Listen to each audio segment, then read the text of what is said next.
Hello friends. आज के इस सेशन में मैं आप सभी का वेलकम करता हूं। देखिए, आज की हमारी जो क्लास है वो है directive principle of state policy, DPSP के बारे में। हम इस क्लास को कैसे आगे करेंगे।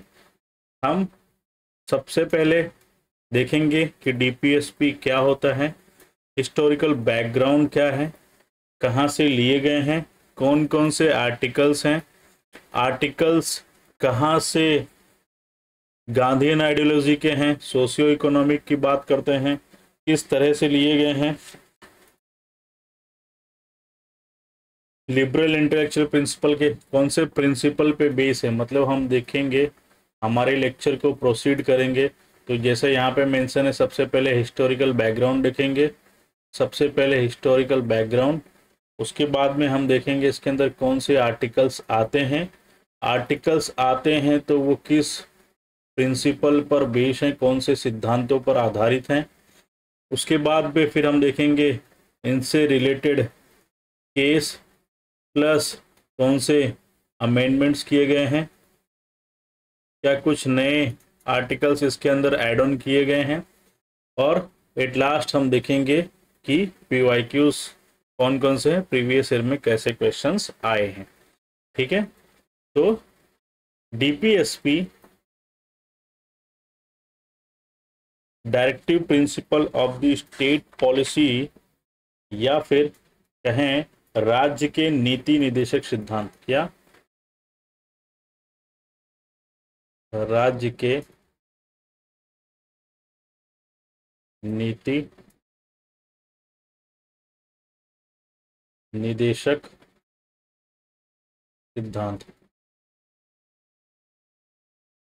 अब अगर आप डायरेक्टिव प्रिंसिपल्स को पकड़ें या फिर नीति निदेशक को पकड़ें तो आप यहीं से समझ जाएंगे कि ये कैसे प्रिंसिपल हैं।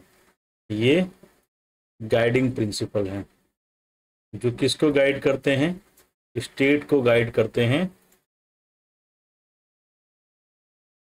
और इसलिए गाइड करते हैं ताकि स्टेट एक वेलफेयर स्टेट की तरह काम कर पाए।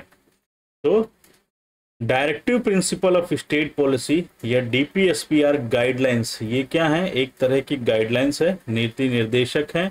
इसके लिए गवर्नमेंट के लिए क्या इस्टेब्लिश करने के लिए, एक जस्ट एंड इक्विटेबल सोसाइटी, मतलब ऐसी सोसाइटी का फॉर्मेशन करना है, ऐसी सोसाइटी का फॉर्मेशन करना है जिसमें सभी को समानता मिले, इक्विटेबल शेयरिंग देखने को मिले।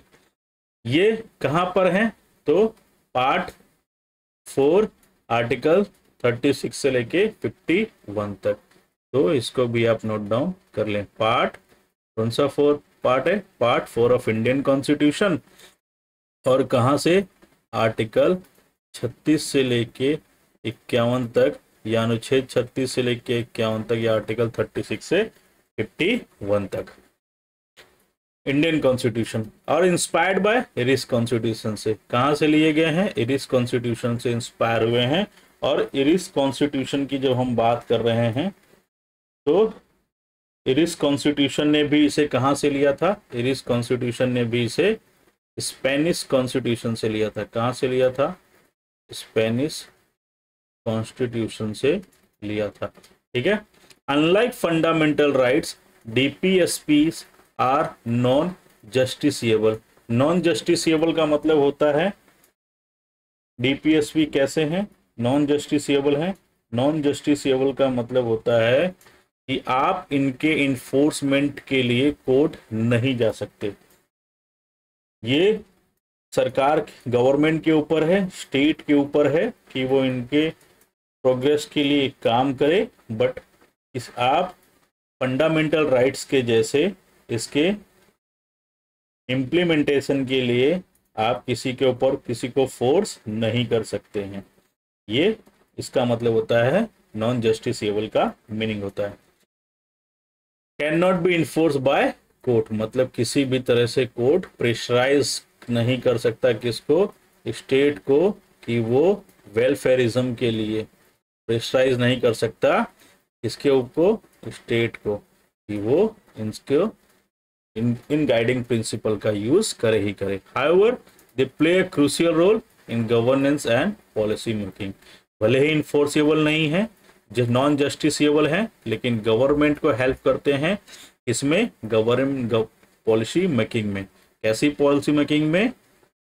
वेलफेयरिज्म के लिए जो भी पॉलिसी या प्रोग्राम बनाए जाते हैं उसमें ये गाइडिंग प्रिंसिपल की तरह गाइड का रोल अदा करते हैं। हिस्टोरिकल बैकग्राउंड की बात करें, हिस्टोरिकल बैकग्राउंड में जैसा हमने पहले देख लिया, कहां से लिया गया है? इरिस कॉन्स्टिट्यूशन से लिया गया है।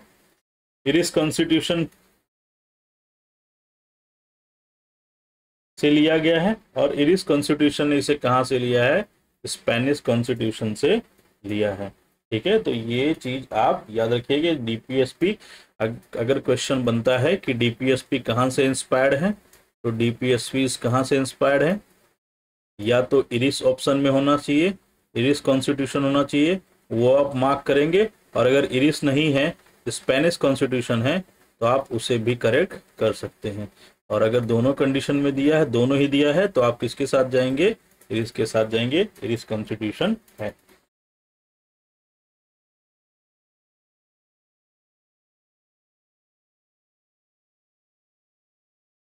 इरिस कॉन्स्टिट्यूशन के आर्टिकल 45 में डीपीएसपी की बात की गई है, और वहां से ही क्या है? ये इंस्पायर। ठीक है, incorporated in the Indian constitution to ensure, क्या इंश्योर करने के लिए इंडियन कॉन्स्टिट्यूशन में इसे रखा गया? क्या इंश्योर करने के लिए? सोशियो इकोनॉमिक डेमोक्रेसी को इंश्योर करने के लिए, सामाजिक आर्थिक न्याय को सुनिश्चित करने के लिए, alongside political democracy. Political democracy कौन इंश्योर करता है? फंडामेंटल राइट्स जो होते हैं हमारे, वो पॉलिटिकल डेमोक्रेसी इंश्योर करते हैं। तो उन पॉलिटिकल डेमोक्रेसी के साथ साथ सोशियो इकोनॉमिक डेमोक्रेसी को कौन इंश्योर करता है? डीपीएससी इस पर इंश्योर करता है। किस पे बेस है? इनका प्रिंसिपल क्या है? कॉन्सेप्ट क्या है इनका? किसके ऊपर आधारित है? वेलफेयर स्टेट की बात करते हैं। ठीक है, तो ये चीज आप नोट डाउन करके रखिएगा। वेलफेयरिज्म की बात करते हैं। Contrasting with the colonial rule exploitative policy, मतलब जैसे ब्रिटिशर्स हमारे यहाँ आए थे, तो उन्होंने जितने भी पॉलिसी बनाए थे, जितने भी रिफॉर्म किए थे, वो कैसे थे? एक्सप्लोइटिव इन नेचर थे। ठीक है, तो उसके अगेंस्ट ये कैसे हैं? वेलफेयरिज्म की बात करते हैं। आगे चलते हैं। फीचर क्या क्या है डीपीएसपी के? फीचर्स की बात करें,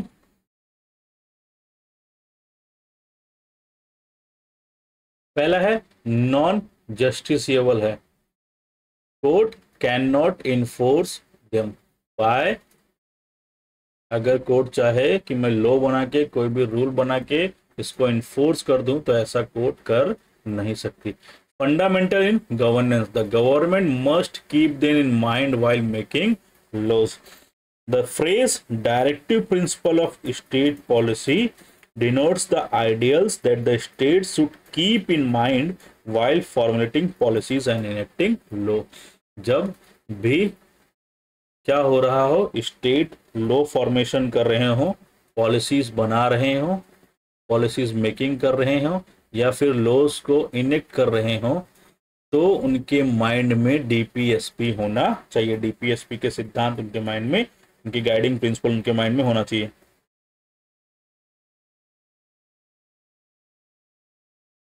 अब जब यहाँ पे स्टेट की बात करते हैं, स्टेट की माइंड, स्टेट क्या है, तो स्टेट की डेफिनेशन जो होती है वो क्या है? सेम एज इट इज है, जैसा हमने बात किया था आर्टिकल 12, जो डेफिनेशन ऑफ द स्टेट देखता है इसमें फंडामेंटल राइट्स में। तो फंडामेंटल राइट्स में आर्टिकल 12 के तहत, अनुच्छेद 12 के तहत जो डेफिनेशन ऑफ स्टेट दी है, वो सारे स्टेट इसके अंदर भी आते हैं। तो वहां पे डेफिनेशन में क्या क्या इंक्लूड है? लेजिस्लेटिव बॉडी जो लॉ फॉर्मेशन का काम करती है, ये किसके अंदर में आएगी? स्टेट के अंदर में आएगी। लेजिस्लेटिव के साथ में कौन सी बॉडी और आएगी? एग्जीक्यूटिव बॉडी, क्योंकि ये किसका काम करती है? इनेक्टमेंट का काम करती है, तो ये भी स्टेट के अंदर आएगी, इसको भी स्टेट काउंट करेंगे। फिर और local authorities,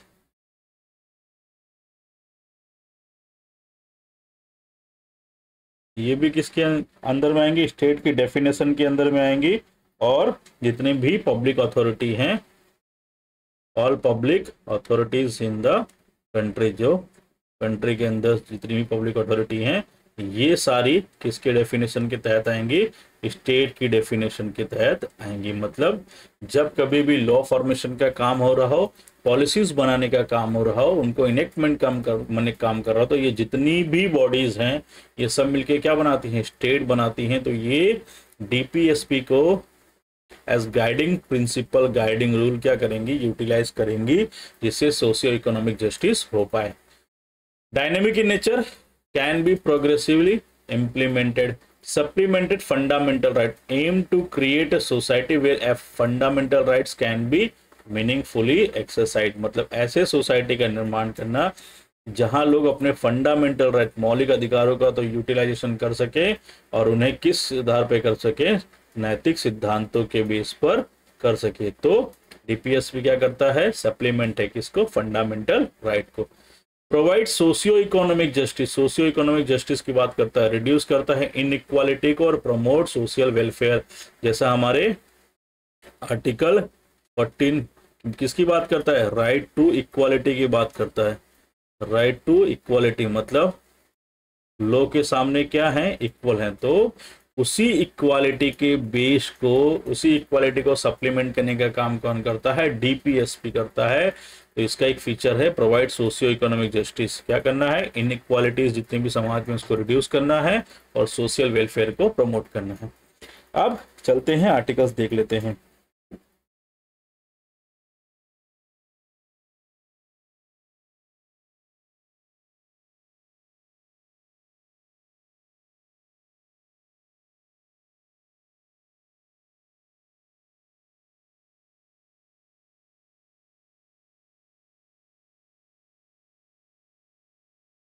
classification of DPSP, तो तीन तरह की क्लासिफिकेशन होती है, तीन कैटेगराइज होती है।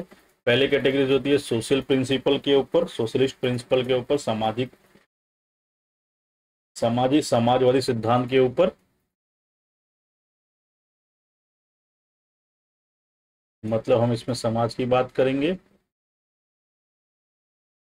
सामाजिक मूलभूत आधारों की बात करेंगे, सोशियो इकोनॉमिक जस्टिस की बात जिसके अंदर की जाए। दूसरा गांधीयन प्रिंसिपल के ऊपर, मतलब गांधीवादी सिद्धांत जितने भी थे उनके ऊपर।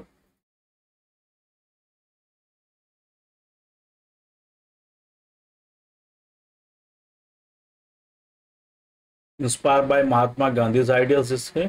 और तीसरा है liberal intellectual principle, legal and international harmony के लिए बनाए गए हैं। मतलब ये कैसे हैं, उदार और बौद्धिक सिद्धांत।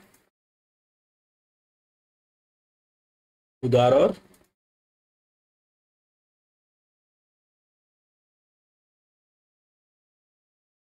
बौद्धिक सिद्धांत, मतलब अपनी उदारता और अपनी बुद्धिमत्ता के आधार पर जो सही लगे उनको यहाँ पे एड ऑन किया गया। चलिए एक एक करके देखते हैं। सोशलिस्ट प्रिंसिपल की जब बात करें तो इसका जो मेन आधार, समाजवादी सिद्धांतों का जो निर्देश है, जो आधार है, वो कैसा है कि इसमें हम बात करते हैं आइडियोलॉजी ऑफ द सोशलिज्म। हम किस आइडियोलॉजी की बात करते हैं, किस प्रिंसिपल को फॉलो करते हैं यहाँ पे सोशलिज्म की आइडियोलॉजी को फॉलो करते हैं। ठीक है,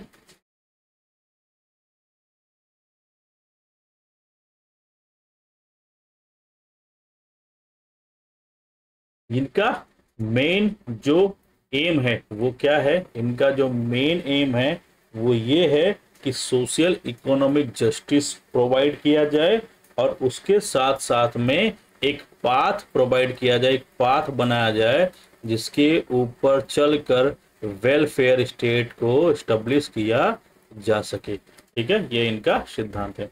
आर्टिकल 38 क्या कहता है, promote welfare of people by ensuring social economic and political justice, सामाजिक, आर्थिक और राजनीतिक न्याय सुनिश्चित करते हुए लोगों का उद्धार हो सके, उसके लिए क्या करना है, उसका प्रमोशन करना है, उसके लिए काम करना है। आर्टिकल 38 अनुच्छेद 38 कहता है राज्य, कोई भी राज्य, स्टेट सामाजिक, आर्थिक और राजनीतिक न्याय सुनिश्चित कर आय, स्थिति, सुविधाओं तथा अवसरों में असमानताओं को कम करके सामाजिक व्यवस्था को सुरक्षित एवं संरक्षित कर लोगों के कल्याण को बढ़ावा देने का क्या करेगा, प्रयास करेगा।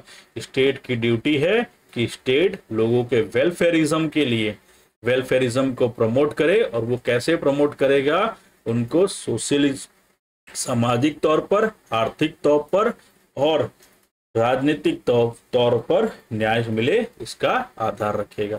आर्टिकल 39 की बात करें, अनुच्छेद 39 की बात करें तो secure right to adequate livelihood, equal pay for equal work and prevention of economic concentration. Economic concentration का मतलब होता है कोई भी धन संचय ना कर पाए, ठीक है। तो राज्य विशेष रूप से क्या करेगा, सभी नागरिकों को, सभी लोगों को आजीविका का पर्याप्त साधन मिले, उसके लिए काम करेगा, उसके लिए प्रयत्न करेगा। दूसरी बात, भौतिक संसाधनों के स्वामित्व और नियंत्रण को समाज जन की भलाई के लिए व्यवस्थित करेगा। पुरुषों और महिलाओं दोनों को सामान्य कार्य, equal pay for equal work, मतलब अगर मैन और वीमेन दोनों हैं तो समान आधार, समान काम के लिए उन्हें समान वेतन मिले, ये ध्यान रखेगा। और ये इम्प्लीमेंटेशन का काम किसका है, स्टेट का है, सोशियो इकोनॉमिक जस्टिस के तहत। Article 39 ensure equal justice and free legal add. अब आर्टिकल 39A जो एड ऑन हुआ है, इसे ऐड किया गया है 42nd अमेंडमेंट एक्ट 1976। इसे कैसे ऐड किया गया, 42nd अमेंडमेंट एक्ट से, ये पहले नहीं था डीपीएसपी में। ये क्या इंश्योर करता है, equal justice and free legal aid, to promote equal justice and to provide free legal aids to whom, especially जो गरीब हैं, जो पुअर लोग हैं उनको, ठीक है।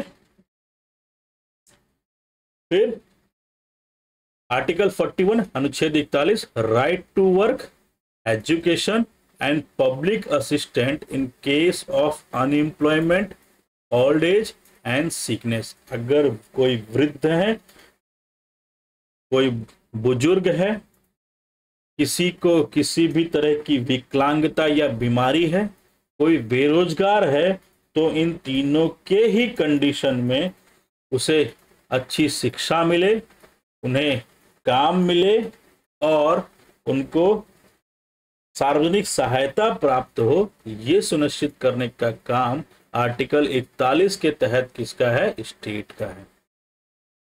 आर्टिकल 42 की बात करें, अनुच्छेद 42 की बात करें तो provision for just and human condition of work and maternity relief.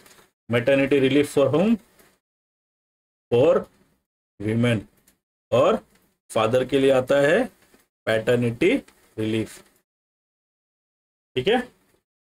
क्या करना है, to make provision for just and human condition of work and maternity relief. राज्य क्या करेगा, स्टेट क्या करेगा, काम न्याय संगत और मानवीय परिस्थिति को सुनिश्चित करेगा और मातृत्व के लिए, माताओं के लिए राहत प्रदान करने का काम करेगा। इसका काम है कि लोग काम करते हैं तो ऐसा नहीं कि उनके लिए वहां जो कंडीशन हो वो अनसिक्योर हो, सिक्योर कंडीशन में अच्छी व्यवस्थाओं के साथ में काम कर पाए लोग, इसका आधार, इसको देख कौन करेगा, स्टेट का रोल है ये। Article 43 living wage and decent standard of life for worker. अब यहां पे बात की है लिविंग वेज की, और क्या बात की है, डिसेंट स्टैंडर्ड ऑफ लाइफ, किसके लिए, वर्कर के लिए, कारीगरों के लिए।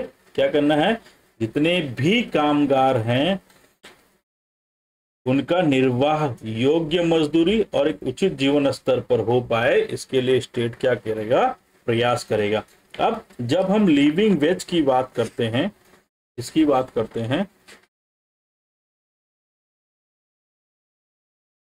जब हम लिविंग वेज की बात करते हैं तो लिविंग वेज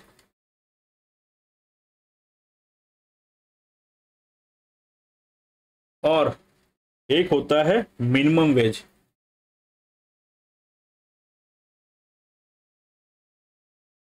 ये दोनों में डिफरेंस होता है, ये दोनों में अंतर होता है। कैसे होता है?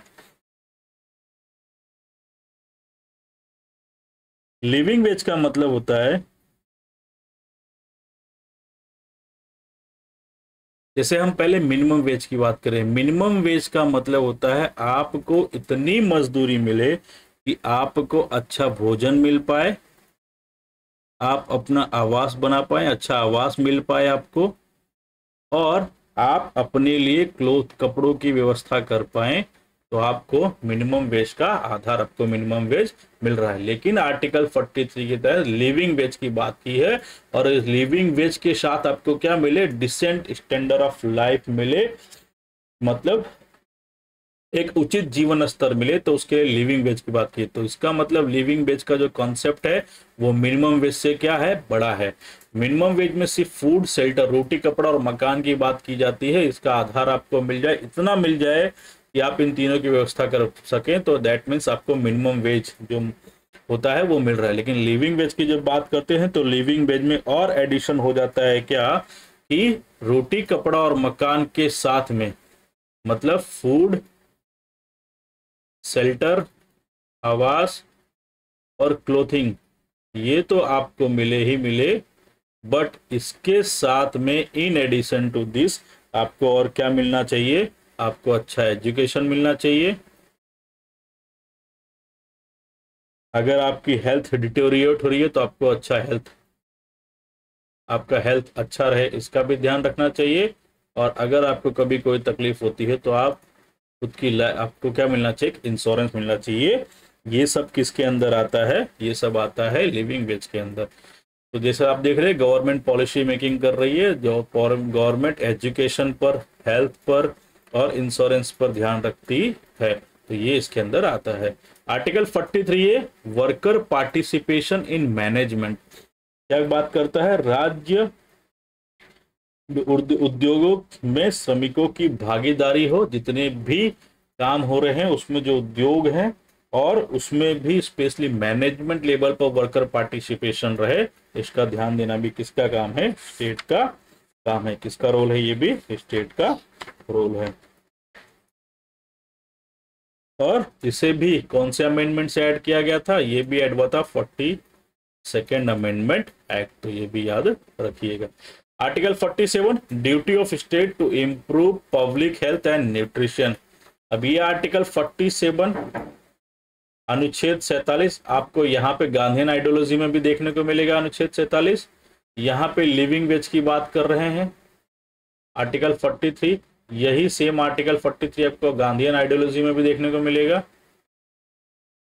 ठीक है, तो ये यहाँ पे कुछ और ऐसे ही आगे चल के आपको 48 यहाँ पे दिया हुआ है, ये आर्टिकल 48, तो ये 48 आपको लिबरल इंटेलेक्चुअल में भी देखने को मिलेगा। तो वो कैसे इंटरलिंक होता है वो हम देखेंगे। तो duty of the state, state की ड्यूटी क्या है अनुच्छेद 47 के तहत? कि इंप्रूव करेगा पब्लिक हेल्थ और न्यूट्रिशन को, लोगों को अच्छा खाना मिल पाए, लोगों की स्वास्थ्य अच्छा रहे, इसका भी ध्यान रखने का काम क्या है? स्टेट का है। लोगों के पोषण स्तर और जीवन स्तर को ऊपर उठाना और सार्वजनिक स्वास्थ्य में सुधार करना भी किसका काम है? स्टेट का काम है। अब गांधीवादी सिद्धांत की बात करते हैं, जो गांधी के सिद्धांतों पर बेस है। Article 40 organisation of the village panchayat as self governing in units. Mahatma Gandhi ji कहते थे कि हमें हमेशा क्या, हमारा जो अप्रोच होना चाहिए ग्रोथ का, वो क्या होना चाहिए? हमेशा हमेशा लोअर टू अप होना चाहिए। मतलब हमें पहले विलेज के ऊपर काम करना चाहिए, फिर विलेज से हमें स्टेट के ऊपर आना चाहिए, और फिर स्टेट से हमें किसके ऊपर आना चाहिए? कंट्री के ऊपर आएंगे। मतलब अगर गांव, देश का गांव विकास करेगा तो देश अपने आप विकास करेगा। तो इसीलिए आर्टिकल 40 के तहत organisation of the village panchayat as self governing unit की बात करते हैं। मतलब विलेज पंचायत जो होगा वो खुद अपने शर्तों पर काम कर पाए, ऐसी to organise village panchayat and endow them with necessary power. कब कैसे काम करें इनको, इस सेल्फ गवर्निंग यूनिट के लिए काम करने के लिए जो भी पावर्स की रिक्वायरमेंट हो वो भी इन्हें प्रोवाइड कराई जाए। एंड अथॉरिटी, पावर के साथ में क्या दी जाए, इन्हें ऑथोराइजेशन भी दी जाए, अथॉरिटी भी दी जाए, ताकि ये सेल्फ गवर्निंग यूनिट की तरह काम कर पाए। फिर 43 प्रमोशन ऑफ कॉटेज इंडस्ट्री। देखिए लिविंग वेज की बात की है, डिसेंट स्टैंडर्ड ऑफ लाइफ की बात की गई थी, किसके अंदर, सोशियो इकोनॉमिक वाले के अंदर, आर्टिकल 43 में। अब लिविंग वेज मतलब लोगों के लिए पहले काम जनरेट करना है, और उस जिस समय की आइडियोलॉजी जबकि बात हो रही है उस समय सबसे ज्यादा तबक्का कहाँ रहता था, गांव में। तो इसीलिए उन्होंने बोला कि एक कॉटेज इंडस्ट्री की क्या होना चाहिए, एस्टेब्लिशमेंट होना चाहिए, कुटीर उद्योगों को क्या मिलना चाहिए, बढ़ावा मिलना चाहिए, जिससे गांव, जिससे पिछड़े लोग को क्या हो सके, काम मिल सके, और उनकी लाइफ स्टैंडर्ड, उनकी लाइफ का जो स्टैंडर्डाइजेशन है वो भी सुधर सके। आर्टिकल 46 अनुच्छेद 46 protection of SC STs and weaker section from social injustice and exploitation. क्या कह रहे हैं इसमें कह रहे हैं कि राज्य समाज के कमजोर वर्गों, विशेषकर अनुसूचित जातियों, अनुसूचित जनजातियों और अन्य कमजोर वर्गों के शैक्षिक और आर्थिक हितों को क्या करे, बढ़ावा करे। कौन से हितों की बात की गई है, टू प्रमोट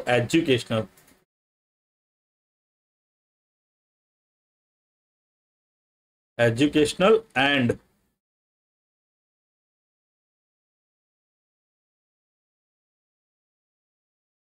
इकोनॉमिक इंटरेस्ट। समाज को जो पिछड़ा वर्ग है, जो पिछड़े लोग हैं, जो दलित लोग हैं, अनुसूचित जाति अनुसूचित जनजाति वाले हैं, जो कमजोर वर्ग हैं, उनके भी एजुकेशनल और इकोनॉमिक इंटरेस्ट को कोई नुकसान ना हो, उन्हें भी इस फील्ड में बढ़ावा मिले, एजुकेशन में वो भी आगे एजुकेशन प्राप्त कर पाए, उन्हें भी अच्छा जीवन जीने का अवसर मिले, उनकी भी आर्थिक स्थिति में सुधार हो, और उनके साथ किसी भी तरह का सोशल इनजस्टिस ना हो, सामाजिक अन्याय ना हो, इसका भी ध्यान गांधीयन आइडियोलॉजी के तहत स्टेट आर्टिकल 46 के अंदर मेंशन किया गया है। आर्टिकल 43 हमने बात की promotion of the cottage industry, तो इसके साथ में ही आर्टिकल एक यहाँ पे नहीं मेंशन है, आप एक और मेंशन कर ले, आर्टिकल 43B।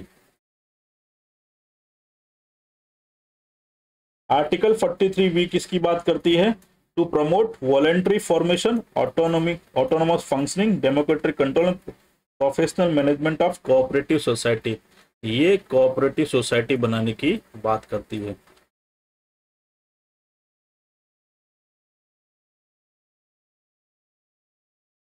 तो आप ये भी याद रखिएगा, ठीक है। इसे कैसे कब ऐड किया गया, 97th कॉन्स्टिट्यूशनल अमेंडमेंट एक्ट से, ठीक है, ये याद रखिएगा। Article 47 prohibition of intoxicating drinks and drugs. तो हमेशा से ही अभी जैसे हम देखते हैं, यहाँ से आप किसे याद रखेंगे, गुजरात किसका है, birth place of Mahatma Gandhi का बर्थ प्लेस, और ये क्या है, ड्राई स्टेट है। तो ड्राई स्टेट क्यों है, क्योंकि क्या है, वो हमेशा ड्रिंक्स और ड्रग्स के खिलाफ थे। तो आर्टिकल 47 किसकी बात करता है, prohibition of intoxicating drinks and drugs. Article 48 prohibition of cow slaughter and improvement of agriculture and animal husbandry. अगर हम ऊपर चले तो आर्टिकल 47 में हमने बात की थी duty of the state to improve public health and nutrition. अगर लोगों की जीवन शैली बढ़ानी, उनका स्वास्थ्य अच्छा रखना है, तो उन्हें सब किससे दूर रखना पड़ेगा, इंटॉक्सिकेटिंग जितने भी अल्कोहल और ड्रिंक्स होते हैं और ड्रग्स से दूर रखना पड़ेगा। तो इससे आप इसको इस तरह से इंटरलिंक कर सकते हैं इस वाले को। आर्टिकल 48 किसकी बात करता है, प्रोहिबिशन ऑफ काउ स्लॉटर, मतलब गायों, बछड़ों, अन्य दुधारू पशुओं के वध पर रोक लगाने तथा मवेशियों को पालने और उनकी नस्लों में सुधार करने की बात करता है। ऐसे एनिमल हस्बेंड्री की बात करता है, मतलब ऐसे एनिमल्स को पाला जाए, उनमें क्या किया जाए, संकरण किया जाए, ताकि वो क्या कर सके, अधिक से अधिक मिल्क प्रोडक्शन कर सके। अब तीसरा जो है डिवीजन किया गया है लिबरल इंटेलेक्चुअल प्रिंसिपल के आधार पर। इसका मेन एम्स क्या है? इसका मेन एम है लीगल और इंटरनेशनल हार्मोनी को प्रोवाइड कराना। उदार और बौद्धिक सिद्धांत। आर्टिकल 44 यूनिफॉर्म सिविल कोड की बात करता है। फॉर ऑल सिटीजन, सभी सिटीजन के लिए भारत के राज्य क्षेत्र में नागरिकों के लिए एक समान नागरिक संहिता की बात करता है। किसकी बात करता है? समान नागरिक संहिता की बात करता है, का प्रयास करने की बात करता है। ठीक है, सबसे आपको पता है सबसे पहला स्टेट गोवा, और अभी यूके ने भी यूनिफॉर्म सिविल कोड को मान्य कर दिया है। माफ कीजिएगा, उत्तराखंड ने। Article 45 free and compulsory education for children up to 14 year, मतलब 6 से लेकर 14 ईयर तक, या फिर below now move to fund. इसे किसमें पहुंचा दिया गया? Article 21 fund. पहले यहाँ पे था डीपीएसपी में था, यहाँ गाइड करता था कि जो 14 साल तक की उम्र तक बच्चों को कंपलसरी और फ्री एजुकेशन क्या किया जाए? प्रोवाइड किया जाए। सभी बच्चों को 6 वर्ष की आयु पूरी करने तक प्रारंभिक बाल्यावस्था देखभाल और शिक्षा प्रदान करने का काम किया जाए। इसके अंदर ये मेंशन था। अब इसे क्या कर दिया गया? 6 to 14 कर दिया गया है, और इसे फंडामेंटल राइट बना दिया गया है, मौलिक अधिकार बना दिया गया है। किसके अंदर? आर्टिकल 21A के अंदर। ठीक है, और ये किसके द्वारा एड ऑन किया गया था? ये एड ऑन किया गया था 86 कॉन्स्टिट्यूशनल अमेंडमेंट एक्ट। तो ये चीज भी याद रखिएगा, 86 constitutional amendment act. Article 48 organisation of agriculture and animal husbandry on modern and scientific line. हमें क्या करना है? कृषि सुधार करने हैं, मवेशियों का पालन करना है, और वो भी किस आधार पर? आज की आधुनिक तकनीकी और वैज्ञानिक पद्धतियों के आधार पर। देखिए, हमने गांधीयन आइडियोलॉजी में आर्टिकल 48 की बात की थी। आर्टिकल 48 क्या करते हैं? हमें सबसे पहले काउ स्लॉटर को रोकना पड़ेगा, और हमें एग्रीकल्चर इंप्रूव हो और एनिमल हस्बेंड्री इंप्रूव हो, इसके लिए काम करना पड़ेगा। इसको आप इंटरलिंक कर दें, यहां से सेम बात की गई है यहाँ पे। आर्टिकल 48 हमें क्या करना है? एग्रीकल्चर में सुधार हो और एनिमल हस्बेंड्री बढ़े, उसके लिए मॉडर्न और साइंटिफिक लाइंस के ऊपर काम करना है। कृषि और पशुपालन को आधुनिक और वैज्ञानिक आधार पर क्या करना है? संगठित करना है। Article 48A protection and improvement of environment and forest, पर्यावरण की रक्षा और सुधार करना तथा देश के वनों एवं वन्य जीवों की रक्षा करना। एनवायरनमेंट और फॉरेस्ट को प्रोटेक्ट करना है, और उसके साथ में वाइल्ड लाइफ को भी क्या करना है? प्लस वाइल्ड लाइफ को भी प्रोटेक्ट करना है। ये चीज भी मेंशन कर लीजिएगा। और ये आर्टिकल किसके द्वारा ऐड किया गया है? ये आर्टिकल ऐड किया गया है, आर्टिकल ये वाला ऐड किया गया है 42nd कॉन्स्टिट्यूशनल अमेंडमेंट एक्ट के द्वारा। ठीक है,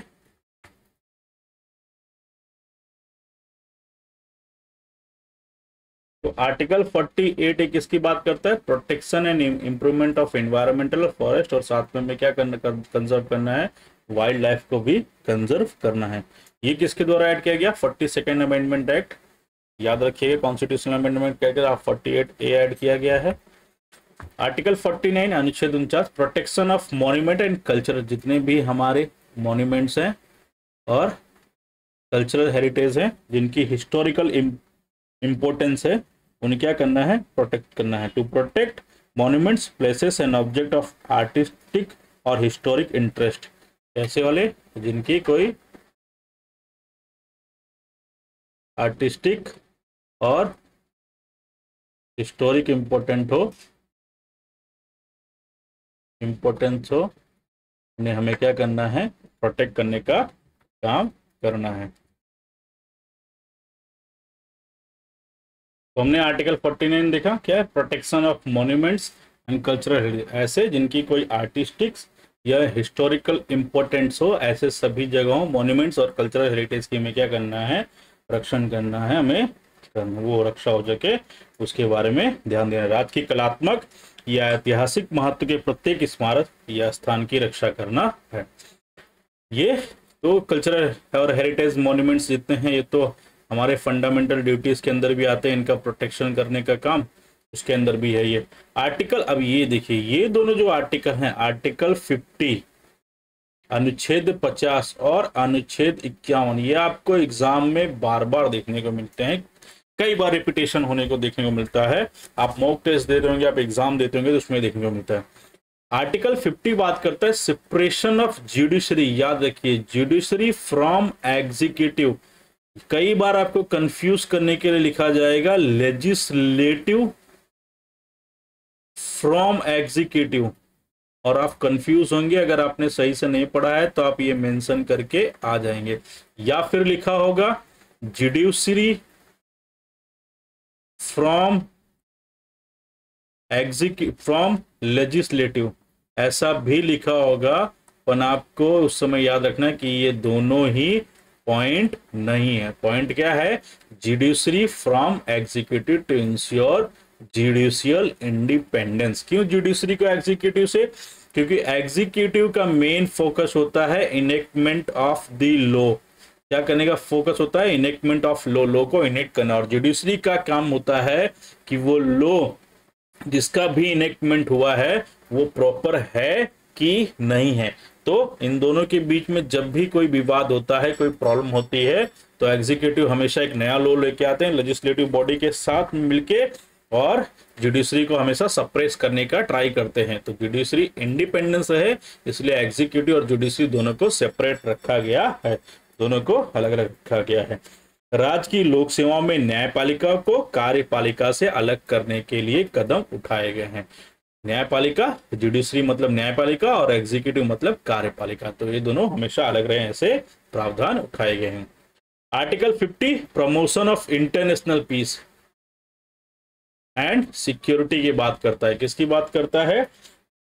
यह राज्य अंतरराष्ट्रीय शांति और सुरक्षा स्थापित करने का प्रयास करेगा। अंतरराष्ट्रीय शांति और सुरक्षा की बात करता है, और ये किस तरह से होगा? ये इस तरह से होगा।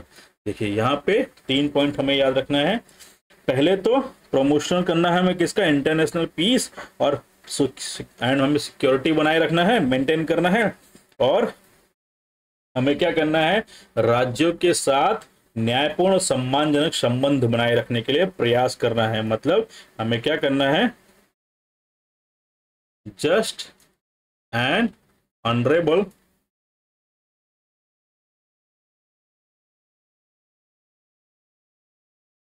रिलेशन बनाना है।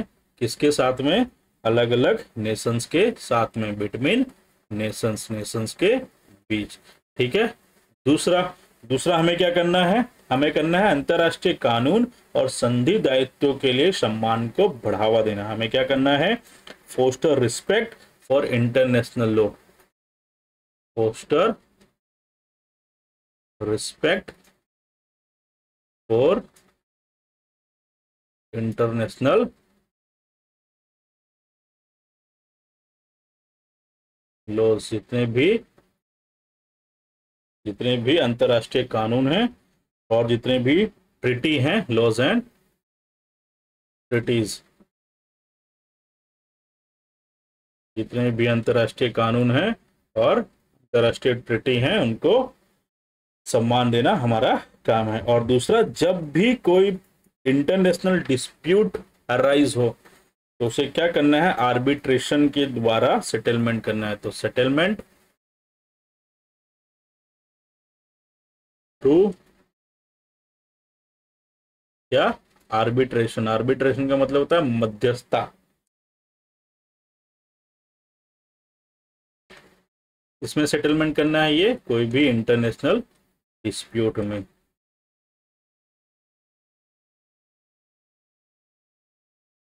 डिस्प्यूट अराइज हो उसमें। ठीक है।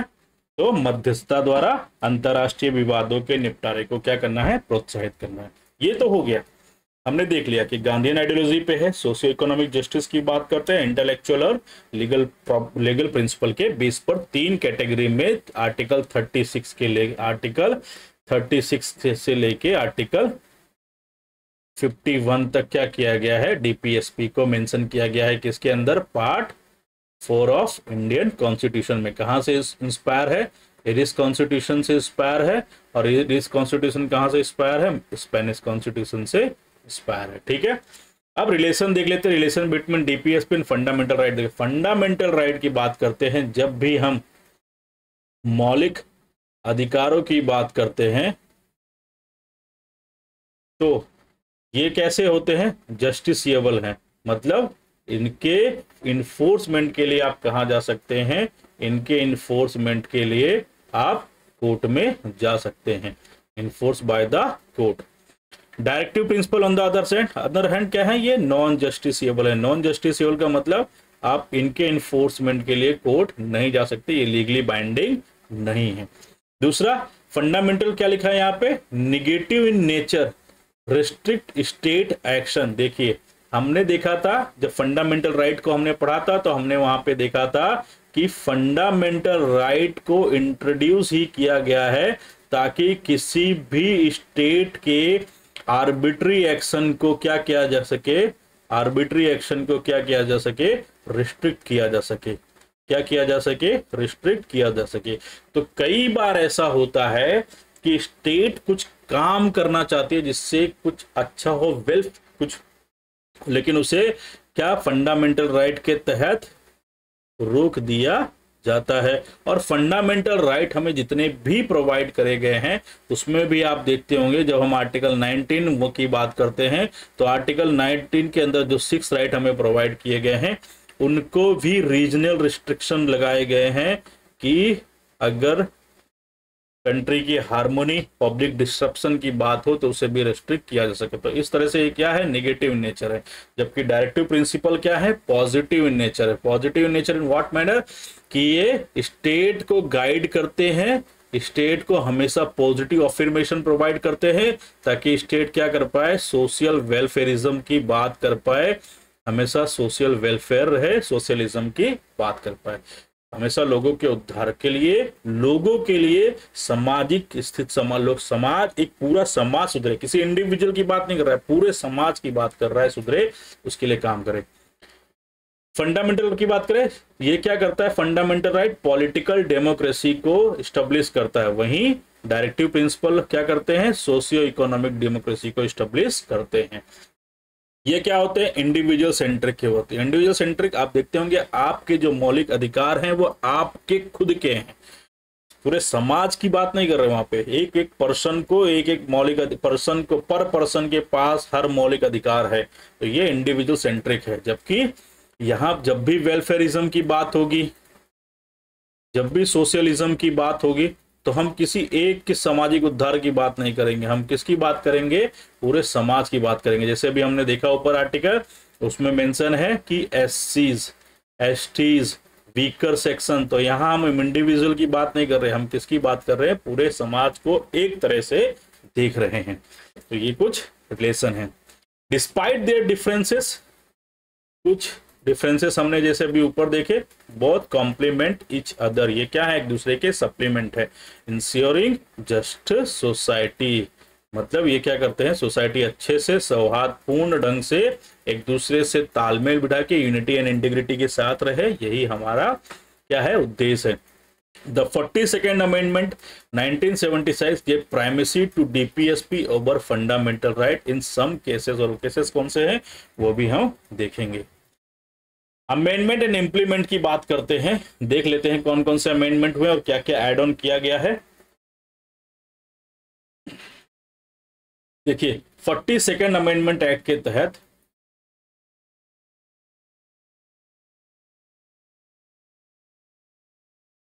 देखिए 42nd अमेंडमेंट एक्ट 1976 के तहत 3 ऐड किए गए आर्टिकल्स 39A, 43A और 48A। 39A क्या कहता है? गरीबों को निःशुल्क कानूनी सहायता प्रोवाइड की जाए। हमने देखा लीगल एड प्रोवाइड किया जाए, ये किसके अंदर है? 39A के अंदर। वर्कर पार्टिसिपेशन की बात करता है कौन? 43, मतलब उद्योगों में मैनेजमेंट लेवल पर भी पार्टिसिपेशन देखने को मिले, किसका? वर्कर्स पार्टिसिपेशन देखने को मिले, इसकी बात कौन करता है? 43 करता है। और एनवायरनमेंट प्रोटेक्शन की बात करता है, एनवायरनमेंट के साथ साथ में वाइल्ड लाइफ कंजर्वेशन की बात करता है, ये कौन करता है? 48A। आर्टिकल 44 के तहत कौन से अमेंडमेंट देखने को मिले? इसने क्या किया? Restore primacy of fundamental rights but upheld DPSPs importance. मतलब इसने फंडामेंटल राइट्स को तो बोला कि ये इंपॉर्टेंट होते हैं, लेकिन डीपीएसपी और फंडामेंटल राइट्स ये दूसरे, ये क्या है? डीपीएसपी फंडामेंटल राइट्स को क्या करता है? सप्लीमेंट करता है। क्या करता है? सप्लीमेंट करता है। ऐसा इसमें 86 कॉन्स्टिट्यूशनल अमेंडमेंट एक्ट की बात करें,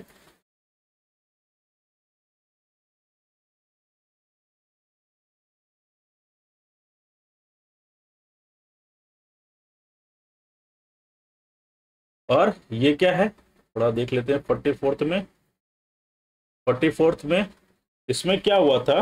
44th में अगर हम डिटेल में इसको देखना चाहें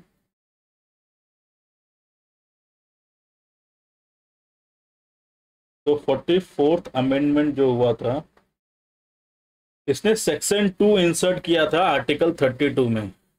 आप कीजिएगा, उसने क्या किया था? सेक्शन 2 को इंसर्ट किया था किसके अंदर? आर्टिकल 38 में। ठीक है, सेक्शन 2 ऐड किया था आर्टिकल 38 में, जो क्या कहता है? That the state in particular shall strive to minimise economic inequality in income and eliminates inequality in status, facility and opportunity not amongst individual but also amongst group। ठीक है, अगर हम इसको हिंदी में देखना चाहें, अगर हिंदी में सुनना चाहें, अगर हिंदी में बात करूं तो 44वें संशोधन के साथ एक धारा 2 को ऐड किया गया आर्टिकल 38 में, अनुच्छेद 38 में, जिसमें कहा गया कि राज्य विशेष रूप से आय में आर्थिक असमानताओं को कम करने और व्यक्तियों के बीच नहीं, इंडिविजुअल के बीच नहीं, बल्कि सामूहिक रूप से पूरे समाज के बीच की स्थिति, सुविधाओं या अवसरों संबंधी असमानताओं को खत्म करने का क्या करेगा? प्रयास करेगा। और इसी में इसने कहा था कि राइट टू प्रॉपर्टी जो है, इसी के तहत इसने क्या किया? इसी ने कहा कि जो संपत्ति वाला राइट टू प्रॉपर्टी वाला है, उसे क्या कर दिया? राइट टू प्रॉपर्टी को एलिमिनेट कर दिया फंडामेंटल राइट्स की लिस्ट से। फंडामेंटल राइट्स की लिस्ट से कैसे एलिमिनेट कर दिया? क्योंकि राइट टू प्रॉपर्टी इंडिविजुअल के हित की बात करता है। किसकी बात करता है? इंडिविजुअल के हित की। जबकि डीपीएसपी क्या करता है? पूरे सोशियो इकोनॉमिक की बात करता है, पूरे समाज की बात करता है। ठीक है, ठीक है। 86 के तहत क्या हुआ? 86 कॉन्स्टिट्यूशनल अमेंडमेंट के तहत इसने क्या कर दिया गया? इसने किया एजुकेशनल को एक फंडामेंटल राइट बना दिया गया और मॉडिफाइड आर्टिकल 21 करके इसे कहाँ ऐड कर दिया गया? फंडामेंटल राइट्स के अंदर ऐड कर दिया गया, जो पहले कहाँ था? आर्टिकल 45 में, जो फ्री एंड कंपलसरी एजुकेशन की बात करता था अप टू 6 ईयर तक, उसे अब क्या बना गया? 6 से लेके 14 साल तक फ्री एंड कॉम्प्लीमेंट्री एजुकेशन की बात कर दी गई। 86 कॉन्स्टिट्यूशनल अमेंडमेंट के तहत आर्टिकल 21A ऐड कर दिया गया। अब गवर्नमेंट ने कुछ काम किए हैं, इंप्लीमेंट किए, पॉलिसीज इंप्लीमेंटेड किए डीपीएस में। देखो आर्टिकल 41 अगर आपको याद हो तो राइट टू वर्क की बात करता है। क्या बात करता है? राइट टू वर्क ही, right to work, to education and to public assistant in cases of unemployment, old age और सिकनेस एंड डिसेबलमेंट। तो इसके तहत मनरेगा प्रोग्राम को लॉन्च किया गया ताकि लोगों को क्या मिल सके? जो बेरोजगार लोग हैं उनको भी लिविंग वेज के लिए काम मिल सके। फिर राइट टू एजुकेशन 2009 में इंट्रोड्यूस किया गया, इंप्लीमेंट किया गया आर्टिकल 45 के तहत। ठीक है, या फिर आप यूं कहें कि इसे आर्टिकल 21A के तहत भी मान सकते हैं आप। फिर legal service authority act 1987 implement किया गया आर्टिकल 39A के तहत। आर्टिकल 39A क्या कहता था? आर्टिकल 39A कहता था कि क्या करना? Promote equal justice and to provide free legal, क्या करना है? फ्री लीगल एड प्रोवाइड कराना है, इसे टू द पुअर, जो समाज का पिछड़ा लोग, जो पीछे गरीब लोग हैं उनकी, जो वीकर सेक्शन है उनको। फिर mid day meal scheme launch की गई आर्टिकल 47 को करने के लिए। आर्टिकल 47 में न्यूट्रिशन और हेल्थ की बात करता है, उसके लिए। पंचायती राज एक्ट 1992 आया, इसके लिए आर्टिकल 40 की। आर्टिकल 40 क्या कहता है? ऑर्गेनाइज विलेज पंचायत, और उसे नेसेसरी पावर और अथॉरिटी दी जाए। कुछ केसेस देख लेते हैं, जैसे जुडिशियल इंटरप्रिटेशन कुछ देख लेते हैं। जैसे पहला है, माफ कीजिए मैं थोड़ा पेन चेंज कर लेता हूँ, कलर चेंज कर लेता हूँ। जैसे पहला है चंपाकम दोराई रजन केस 1951। ठीक है, चंपाकम दोराई रजन वर्सेस स्टेट ऑफ मद्रास। ये क्या था? Versus state of Madras. इसमें क्या कहा? यहाँ पे fundamental rights for given primacy over DPSP. क्या था इसमें पूरा? The supreme court ruled that in case of any conflict between fundamental right and the directive principle, fundamental right हमेशा क्या करेगा? प्रिवेल करेगा। मतलब अगर फंडामेंटल राइट वर्सेस डीपीएसपी की बात हो तो हमेशा कोर्ट किसके साथ जाएगा? फंडामेंटल राइट के साथ में जाएगा।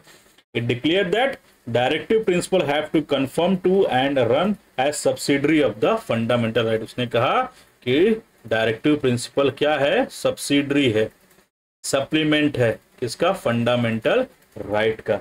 It also held that fundamental right could be amended by parliament by enacting constitutional amendment act. इसने और क्या कहा?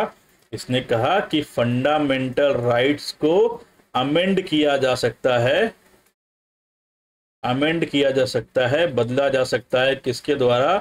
पार्लियामेंट के द्वारा। किसके साथ में? कॉन्स्टिट्यूशनल अमेंडमेंट करके। ठीक है, फिर गोलकनाथ केस आया। गोलकनाथ केस 1976, ये वर्सेस स्टेट ऑफ पंजाब था। इसमें क्या था? Parliament can not amend fundamental rights, ऐसा कहा गया। क्या कहा गया? Supreme court declare that fundamental right could B amendment by the parliament even for implementation.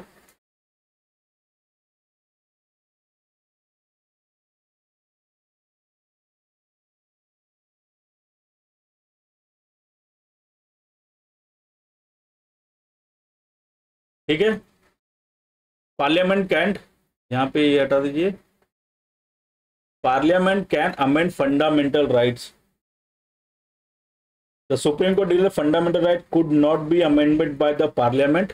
हाँ सॉरी, माफ कीजिए, यहाँ पे क्या है कि पार्लियामेंट अमेंड नहीं कर सकती फंडामेंटल राइट को even for the implementation of, even for the implementation of what? Even for the implementation of DPSP. He DPSC के प्रावधानों को लागू करने के लिए भी पार्लियामेंट फंडामेंटल राइट्स को अमेंड नहीं कर सकती। ठीक है, फिर केशवानंद भारती केस 1973, सबको याद है, ये सबने पढ़ा हुआ। वर्सेस स्टेट ऑफ केरला था, मठ की जमीन को लेके बवाल हुआ था। सुप्रीम कोर्ट ओवरलुक इस गोलकनाथ केस, उसने अपने गोलकनाथ केस को पहले तो ओवरलुक किया एंड डिक्लेयर दैट कि पार्लियामेंट जो है वो अमेंड कर सकती है किसको? फंडामेंटल राइट्स को, बट इस अमेंडमेंट के दौरान बेसिक स्ट्रक्चर जो है वो उससे छेड़खानी नहीं कर सकती, इसे कोई भी प्रॉब्लम नहीं होनी चाहिए। Can amend any part of the constitution, amend कर सकती है but it can not alter it's basic structure. मतलब पार्लियामेंट अमेंड कर सकती है किसको? कॉन्स्टिट्यूशन को, और इसी कॉन्स्टिट्यूशन के तहत फंडामेंटल राइट्स को भी, बट बेसिक स्ट्रक्चर चेंज नहीं होना चाहिए। और इसी के बाद राइट टू प्रॉपर्टी को हटा दिया गया और उसे क्या बना दिया गया? लीगल राइट बना दिया गया। ठीक है, तो ये आप याद रखिएगा। फिर आए Minerva Mills case versus Union of India. Union of India declare fundamental and DPSP are equally important. इसमें क्या गया? Supreme Court reiterated that parliament can amend any part of the constitution but it can not change the basic structure of the constitution. फिर से वो ये वाला जो statement था, यही स्टेटमेंट को यहाँ पे फिर से दोहराया गया। तो ये सारे केस रिलेटेड थे। ठीक है, अब इसके बाद डीपीएसपी को इम्प्लीमेंट करने के लिए कुछ एक्ट और अमेंडमेंट्स भी इंट्रोड्यूस किए गए, वो भी देख लेते हैं क्या क्या हुआ। जैसे पहले लैंड रिफॉर्म की बात कर लें। पहले लैंड रिफॉर्म में कौन कौन से आए, तो जब लैंड रिफॉर्म की बात करें तो लैंड रिफॉर्म में सबसे पहले तो क्या किया गया, अबोलिशन किया गया। जितने भी इंटरमीडिएट्स थे, जैसे जमींदार थे, जागीरदार थे, इन सबको क्या कर दिया गया, हटा दिया गया। ठीक है, दूसरा क्या गया, टेनेसी रिफॉर्म किया गया। फिर क्या किया, इम्पोजिशन लाया गया किसके ऊपर, सीलिंग होल्डिंग के ऊपर, कि आप इतनी जमीन ही अपने पास रख सकते हैं, आपके पास इतना ही होना चाहिए, इससे ज्यादा आप रख सकते नहीं है, एक व्यक्ति के ऊपर इतना ही होना चाहिए। फिर और क्या आया कि जितने भी सरप्लस लैंड है उनको क्या किया जाए, डिस्ट्रीब्यूट किया जाए।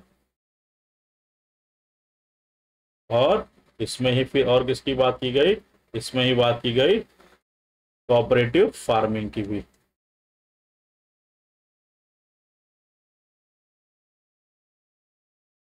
ठीक है, ऐसे ही लेबर रिफॉर्म हुए।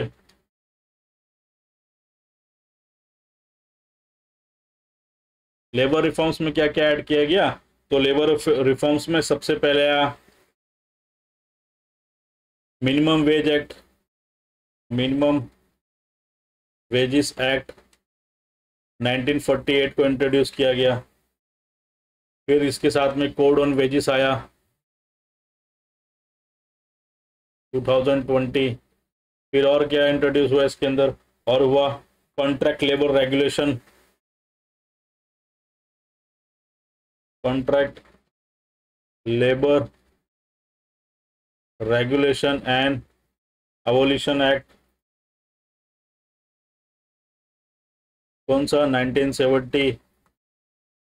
और क्या आया, चाइल्ड लेबर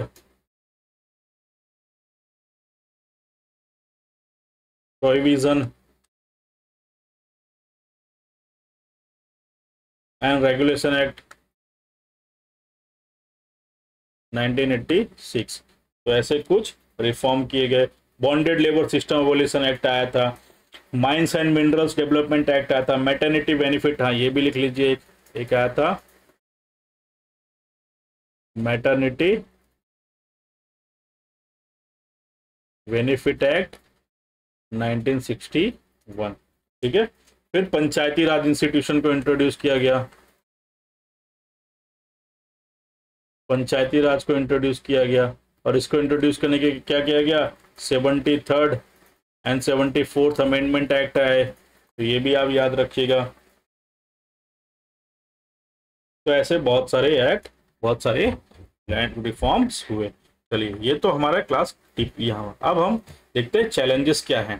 तो पहला चैलेंजेस क्या है, नॉन इन्फोर्सिबिलिटी है, मतलब कोई भी लीगल ऑब्लिगेशन नहीं है इम्प्लीमेंट करने के लिए।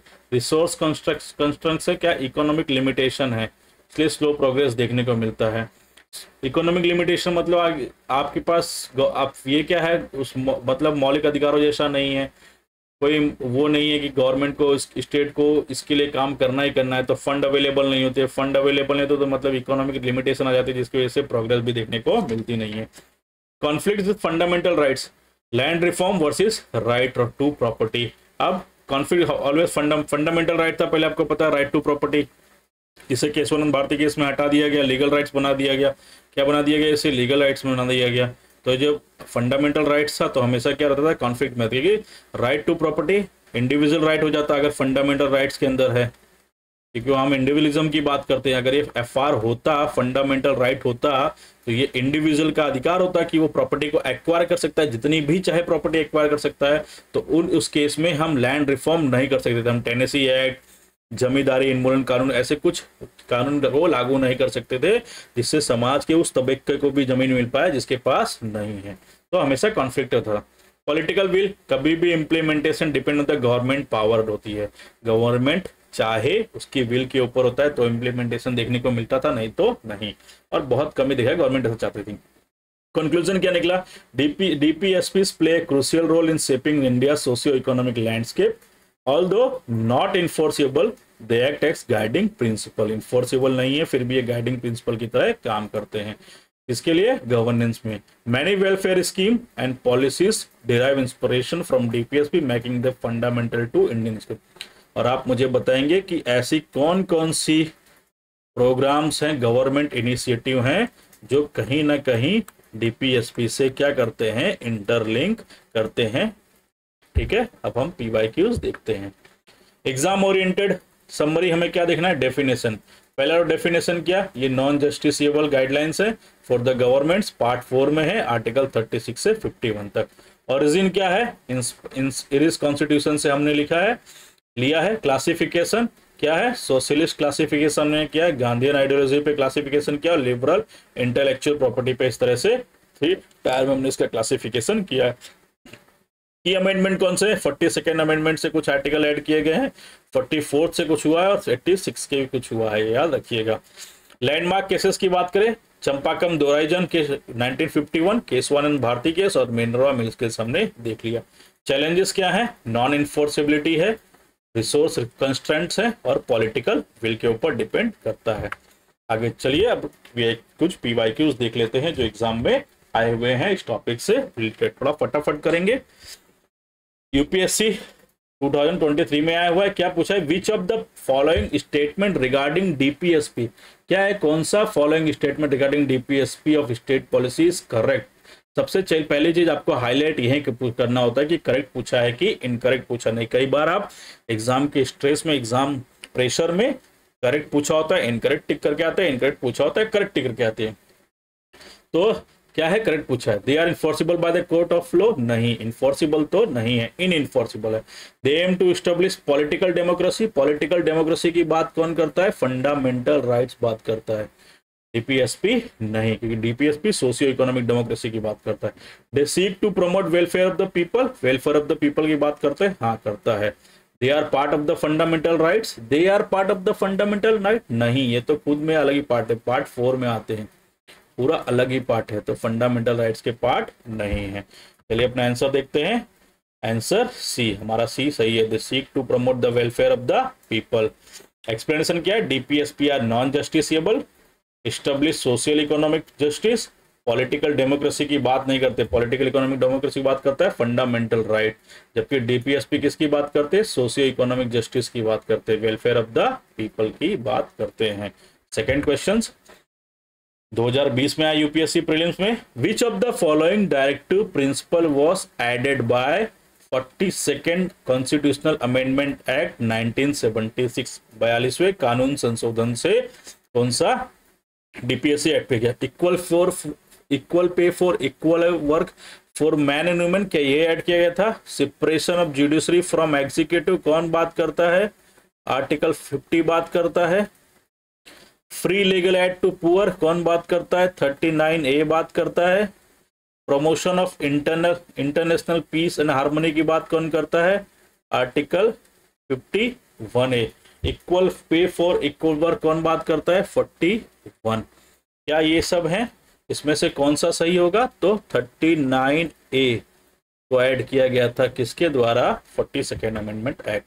Free legal aid to poor, 42nd amendment act के द्वारा 3 डीपीएसपी ऐड किए गए थे, 39A free legal aid to poor, 43A worker participation in industry, 48A protection of environment.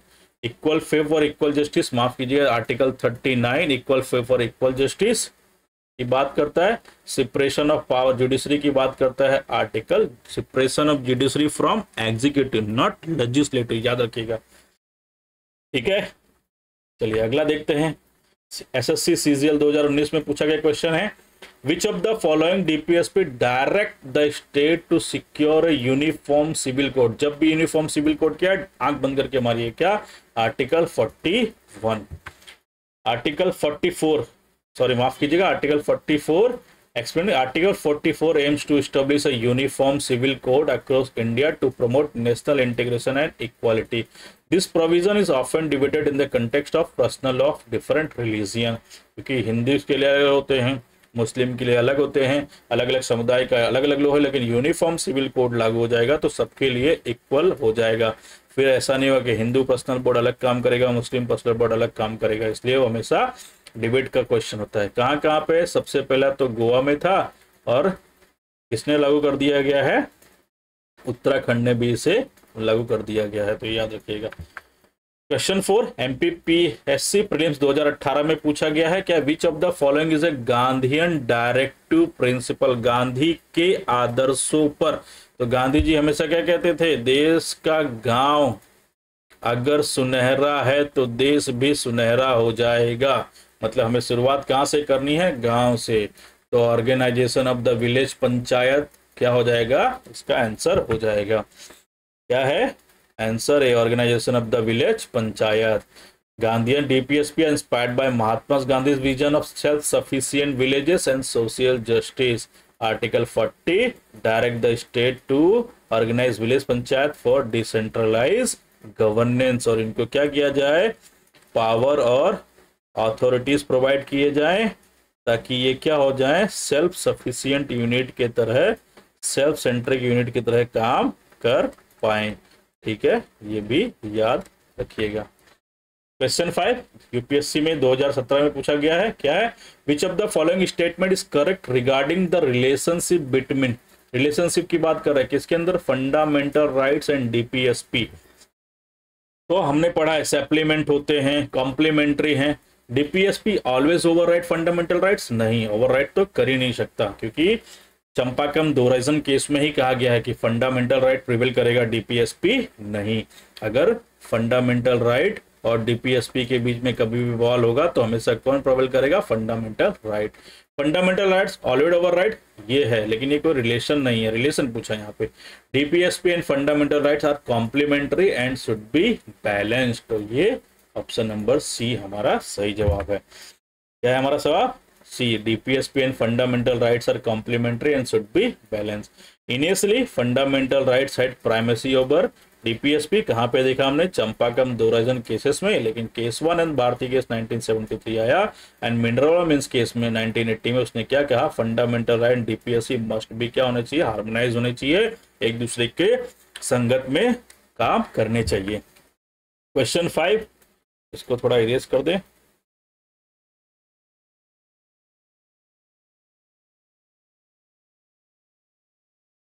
क्या है, क्वेश्चन 6 बीपीएससी प्रीलिम्स में पूछा गया 2016 में, क्या पूछा है, the term welfare state in the Indian constitution is reflected in which of the following. Welfarism की बात कौन करता है, directive principle of the state policy, directive principle of the state policy. The concept of welfare state is embedded in DPSP article 38 direct the state to promote social economic and political justice to minimise inequality. ठीक है, 7 prelims 2014 में पूछा है, क्या है, which of the following provision of DPSP were implemented through various laws and justice. इसमें जितने प्रावधान दिए गए हैं इसमें से कौन कौन से अलग अलग लॉज और स्कीम के द्वारा इंप्लीमेंट किए गए हैं। तो right to work, promotion of cottage industry, equal pay for equal, free legal aid. तो मेरे हिसाब से क्या है, मेरे हिसाब से आंसर डी, सबके सब, question answer D, right to work implemented through MNREGA, हमने देखा। Promotion of cottage industry, khadi and village industry scheme लेके आई गई। Equal pay for equal work, various labour reform किए गए, हमने देखा। और free legal aid implemented by legal service authority act 1987 के तहत। क्वेश्चन 8 उत्तराखंड पीसीएस में पूछा गया सवाल है 2013 में, which of the following DPSP is related to environmental protection. आग बंद करके हमारे एनवायरमेंटल प्रोटेक्शन की बात कौन करता है, 48A, आर्टिकल 48A। अब यहाँ पे एनवायरमेंट प्रोटेक्शन को हटा के वाइल्ड लाइफ कंजर्वेशन भी पूछ सकता है। तो भी आपका आंसर सेम ही होगा। Article 48 added by 42nd amendment act 1976, ये भी पूछ सकता है कि 48 को किसके द्वारा ऐड किया गया था, 42nd अमेंडमेंट एक्ट, तो ये भी याद रखिएगा। Mandate the state to protect and improve the environment and safeguard forest and wild life. Article 48 deal with the agriculture and animal husbandry की बात करता है, ठीक है। क्वेश्चन नंबर 9 यूपीएससी प्रीलिम्स 2010 में पूछा गया सवाल है, which of the following is correct about, क्या मारिए करेक्ट लिखा है, इनकरेक्ट नहीं, correct about what, DPSPs they are enforceable in court of law, enforceable तो है ही नहीं। They impose a legal obligation on citizen, नहीं लीगल ऑब्लिगेशन है ही नहीं, अगर लीगल ऑब्लिगेशन करते तो इन्फोर्सिबल भी होते। They serve as fundamental principle of governments, या दे कैन और they were included in the constitution by 44th amendment, नहीं ऐसा नहीं है। तो क्या होगा हमारा answer C, they serve as the fundamental principle for governance. DPSP guide state policy making but are not enforceable. They are included in the original constitution 1950, not by the constitution. ये part 4 में पहले से ही मौजूद है, इनको constitutional amendment act से add नहीं किया गया। पार्ट 4 आर्टिकल 36 से लेके 51 याद रखिए।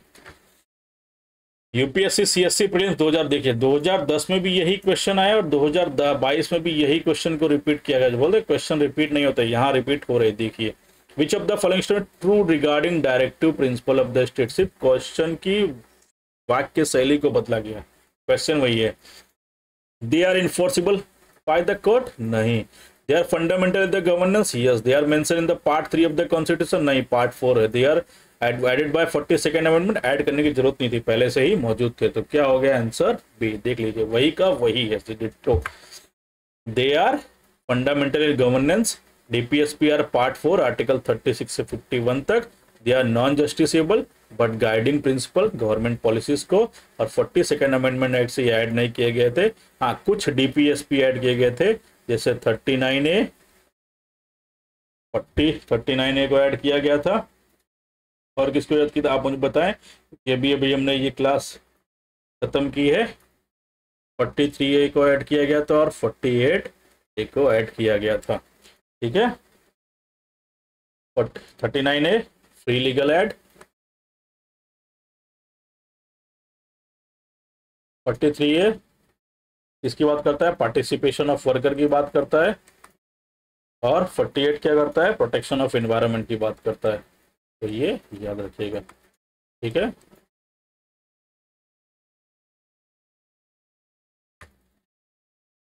अगला देखिए यूपीएससी सीएससी प्रीलिम्स 2009 में which article of the constitution direct the state to take step to separate the judiciary from executive. ये बहुत चीज है, एग्जीक्यूटिव हाईलाइट किया गया है, एग्जीक्यूटिव को हाईलाइट करें, लेजिस्लेटिव नहीं लिखा है, एग्जीक्यूटिव लिखा है।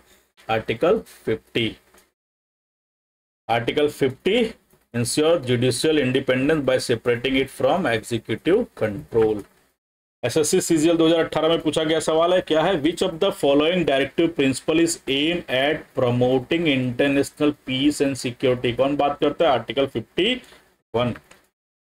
Article 51 direct the state to promote international peace, maintain just relation और रिस्पेक्ट इंटरनेशनल लॉ।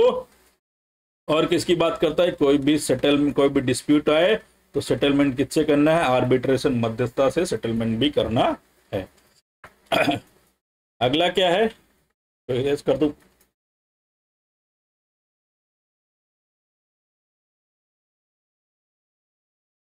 क्या है, यूपीएससी सीएससी प्रीलिम्स 2017 में है, क्या है, which of the following was added to DPSP by 42nd amendment act 1976 to promote equal justice and provide free legal aid. कुछ याद आ रहा है, फ्री लीगल एड की बात कर रहा है, किसकी बात कर रहा है, 39A, सही है। चलो, to take a step to secure UCC uniform civil code की करता है, ऐसे कोई बात कर रहा है, नहीं। टू प्रोटेक्ट, ऐसी कुछ बात हमने देखी, नहीं। टू प्रोटेक्ट एनवायरनमेंट, एनवायरनमेंट की बात कर रहे हैं, हाँ 48A के तहत। To ensure participation of worker in industry management, कुछ ऐसा हमने देखा था, हाँ अभी पीछे ही देखा था, 43A। तो कौन कौन सा हो गया 1, 3 और 4, 1, 3, 4 कहीं दिख रहे, बी, बी हमारा क्या हो गया, करेक्ट आंसर हो गया B, 1, 3, 4 added by 42nd 39A free legal aid, 48A environment protection and wild life protection, 43A worker participation industries in management level. और UCC article 40 was not the original constitution, was part of the original constitution. Uniform civil code की तो हम 44 में ही बात कर देते हैं। क्या है बीपीएससी प्रीलिम्स 2015 में पूछा गया सवाल है, क्या है which of the following article provide for the promotion of cottage industry. Cottage industry को क्लिक कर रहा है, गांधीयन आइडियोलॉजी। अब आर्टिकल 40 में तो गांधी जी किसकी बात करते हैं, आर्टिकल 40 में गांधी जी बात करते हैं विलेज पंचायत की। कुछ क्लिक हो रहा है, कुछ याद आ रहा है, इसमें होगा आर्टिकल 44 तो यूनिफॉर्म सिविल कोड हो जाएगा, तो इसमें तो होगा नहीं, तो बचा दो आर्टिकल 45। देखिए आर्टिकल 40 और 44 तो होगा नहीं, तो क्या होगा हमारे साथ, कोई क्लिक, तो 43 article 43। Article 43 direct the state to promote cottage industry and decent living wage for worker. ठीक है, अगला 15 नंबर यूपीएससी यूपीपीएससी प्रीलिम्स में पूछा गया है, उत्तर प्रदेश में पूछा गया 2014 में। Which of the following DPSP relate to the organisation of the agriculture and animal husbandry. Organisation of agriculture and animal husbandry किसमें है, अभी हमने देखा 40 इसमें है, तो किसमें होगा आर्टिकल 48। ठीक है, article 48 promote scientific method in agriculture and animal husbandry. MPPSC prelims 2013 में पूछा गया सवाल है, which of the following DPSP aims to protect एससीज STs and weaker section from social injustice से बचाने की बात करता है, कौन से में, आंसर हमारा क्या है 46। आर्टिकल 46 क्या बोलता है, ensure that promotion of education and economic interest of SC ST and other weaker section. अनुच्छेद 46 कहता है कि एससी एसटी और पिछड़े जो वर्ग हैं, जो कमजोर लोग हैं, उनके आर्थिक और शैक्षणिक हितों को ध्यान में रखा जाएगा, और ये किसका काम होगा, स्टेट का काम होगा। आगे देखिए यूपीएससी सीएससी 2012 में पूछा गया सवाल है, which of the following pair is correctly match. देखिए राइट टू एजुकेशन की बात करता है, नहीं भैया राइट टू एजुकेशन तो है, लेकिन एक इसमें था आर्टिकल 45 में था, जिसे 86 कॉन्स्टिट्यूशनल अमेंडमेंट एक्ट से 21A बना दिया गया, फंडामेंटल राइट बना दिया गया, तो ये वाला तो नहीं है। Article 40 organisation village panchayat Gandhian ideology, true. 39 है प्रोटेक्शन ऑफ एनवायरनमेंट, नहीं 39 तो नहीं करता, बात कौन करता है 48A बात करता है, तो ये भी गलत है। Article separation of judiciary from executive, नहीं ये भी बात नहीं करता, separation of judiciary from executive बात करता है आर्टिकल 50। तो हमारा आंसर क्या है article 40 organisation of the village, क्योंकि क्या पूछा था, करेक्ट पूछा था, यहाँ पे भी हाईलाइट रखिए, करेक्ट पूछा है कि इनकरेक्ट पूछा है। Organisation of village panchayat, article 40 establish village panchayat, 39 है free legal aid not environment, 47 public health and nutrition की बात करता है, जुडिशरी की नहीं। Right to education is now article 21A, originally 45 में था। यूके प्रिंस उत्तराखंड में पूछा गया है, थोड़ा पानी भी लेते हैं, 1 मिनट का टाइम दीजिएगा।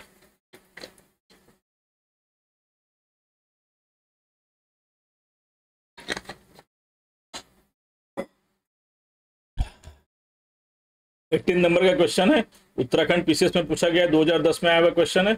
विच of the following statement about DPSP is incorrect. अब देखिए यहाँ हाईलाइट कीजिए, क्या लिखा है, इनकरेक्ट लिखा है, करेक्ट नहीं पूछा, इनकरेक्ट बताया है। दे आर, देखिए DPSP they are non justiciable, ये तो राइट है, नॉन जस्टिसेबल है। They establish social economic democracy, ये भी सही है, पॉलिटिकल डेमोक्रेसी कौन एस्टेब्लिश करता है, फंडामेंटल राइट, और सोशल एंड इकोनॉमिक डेमोक्रेसी कौन एस्टेब्लिश करता है, डीपीएसपी, ये से। They are borrowed from USA, क्या वो यूएसए से लिए गए थे, ना भैया, वो कहाँ से लिए गए थे, इरिस, और इरिस अगर स्पेनिश भी होता तो भी हम मान लेते, लेकिन वो यहाँ पे क्या लिखा है, यहाँ तो एकदम ही बुर्बक बना दिया, यूएसए लिखा है, यूएसए होगा क्या, ना ही होगा।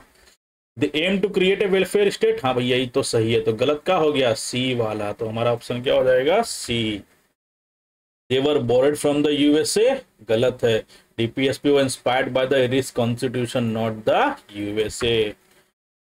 19वां नंबर वेस्ट बंगाल में पूछा गया, भैया पश्चिम बंगाल का क्वेश्चन है, 2008 में आया है, देख लीजिए क्या पूछा है, which DPSP promotes prohibition of intoxicating drink and drugs. जहां भैया सबसे ज्यादा होता है वहीं पूछ रहा है, कैसे है, तो याद रखिए सबसे पहले कौन सी आइडियोलॉजी है, ऐसा भी पूछ सकता है, तो ये कौन सी आइडियोलॉजी है, गांधीयन आइडियोलॉजी है, क्या है, ये गुजरात का है, ड्राई स्टेट है, गांधी जी वहीं पैदा हुए थे, याद रखिएगा। गांधीयन आइडियोलॉजी है तो उसमें आना चाहिए, तो कौन बोलेगा भैया, आर्टिकल 47 सेक्शन सी से, याद रखिए।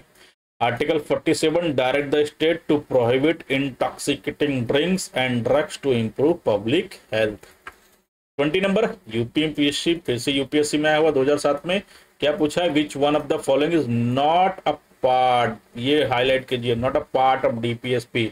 इक्वल फॉर इक्वल है भैया, प्रमोशन ऑफ इंटरनल पीस है भैया, प्रोटेक्शन ऑफ मॉन्यूमेंट है, but right to constitutional remedies कुछ लग रहा है नहीं भैया, ये तो आर्टिकल 32 के तहत क्या है, ये फंडामेंटल राइट है, तो ये तो इसके अंदर आएगा नहीं। तो हमारा आंसर क्या हो गया, ये डी।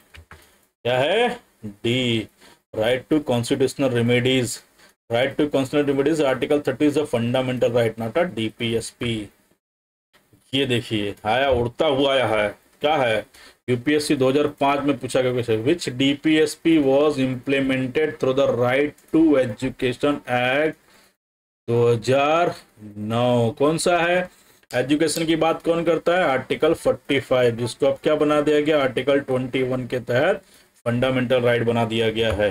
तो article 45, article 45 initially mandate free and compulsory education for children under 14, now article 21 fundamental under 86 amendment act बना दिया गया है। ठीक है 22 नंबर का क्वेश्चन है, डीपीएससी में आया हुआ 2002 में, क्या पूछा है, the Gandhian principle among DPSP are reflected in which of the following. Gandhian principle की बात कर रहे भैया, फिर से बोल रहे हैं, देश का गांव आगे बढ़ेगा तो देश आगे बढ़ेगा, तो गांव का नाम तो आएगा ही, तो विलेज पंचायत तो आएगा ही। गांधी जी हैं, खुद चरखा चलाते थे, तो कॉटेज इंडस्ट्री की बात तो होगी। गांधी जी हैं, गौरक्षा की बात करेंगे, काउ स्लॉटर की बात करेंगे, तो क्या है, डी। अब सॉरी माफ कीजिएगा, इसका आंसर तो आपको देना था बट हमने ही दे दिया है, तो ठीक है, ये डी है, इसका आंसर लिख लीजिए, ये डी है, लेकिन इसका वाले का आंसर आप देंगे। 23 क्वेश्चंस का आंसर नंबर आप देंगे कमेंट सेक्शन में। Which of the following statement is correct, highlight कीजिए, करेक्ट पूछा है कि इनकरेक्ट पूछा है, करेक्ट पूछा है। DPSP are enforceable by the court, क्या कोर्ट डीपीएसपी के लिए इन्फोर्स कर सकती है, लीगली प्रावधान कर सकती है गवर्नमेंट के ऊपर कि उसे लागू करें, नहीं ऐसा कुछ है, आप बताइएगा। DPSP are supplementary to fundamental rights, क्या सप्लीमेंट करती है। DPSP are mention in part 3 of the constitution, क्या पार्ट 3 ऑफ द कॉन्स्टिट्यूशन में मेंशन है, किसी और पार्ट में मेंशन है। क्या डीपीएसपी को 42nd अमेंडमेंट एक्ट से ऐड किया गया था, या फिर कहीं ऐसा तो नहीं कि ये ओरिजिनल कॉन्स्टिट्यूशन में था। तो इसका आंसर कौन देंगे, इसका आंसर दीजिएगा आप, answer in comment section, comment section में आइए और आंसर वा देके जाइए। क्वेश्चन 24, विच सुप्रीम कोर्ट केस, क्या पूछा है, सुप्रीम कोर्ट का कौन सा case rule that DPSP and fundamental rights should be harmonise होना चाहिए, कुछ याद आ रहा है। गोरखनाथ केस में बोला था, क्या नहीं बोला था भैया, केशवानंद भारती केस में, मिनरवा मिल्स केस में, मेनका गांधी केस में, कौन सा वाला होना चाहिए, हमारा हिसाब से होना चाहिए Minerva Mills case. Minerva Mills case में बोला था कि DPSP and fundamental should be balanced and the basic structure of the constitution can not be destroyed. Question 25, which Supreme Court case held that DPSP from the basic of law to reservation of social and economically backward class, किसने बोला था, तो हमारा answer क्या है, Indira Shahani case. क्या पूछा था, upheld reservation of OBC under DPSP article 46 के तहत। which Supreme Court case held that DPSP form the basis of laws related to reservation for social and economic backward class. याद रखिएगा आंसर क्या है, ए। तो ऐसे क्वेश्चन एग्जाम में पूछे जाएंगे। तो यहाँ हमारा क्या हो गया, खत्म हो गया क्लास। आपने क्लास ली उसके लिए आपका बहुत बहुत धन्यवाद। अगर आपको क्लास थोड़ा भी समझ में आया, थोड़ा भी इंटरेस्टिंग लगा हो, तो कृपया करके तो रिक्वेस्ट करते हैं कि चैनल को लाइक कीजिए, सब्सक्राइब कीजिए और हमारे इस प्रावधान को, हमारे इस मेहनत पर थोड़ा आगे बढ़ाइए, थोड़ा पुश कीजिए, धक्का मारिए। धक्का मारने से क्या होगा, हम आगे बढ़ेंगे, आप आगे बढ़ेंगे, हमें थोड़ा प्रोत्साहन मिलेगा, हम नया नया चीज आपके लिए लेके आएंगे। Thank you so much.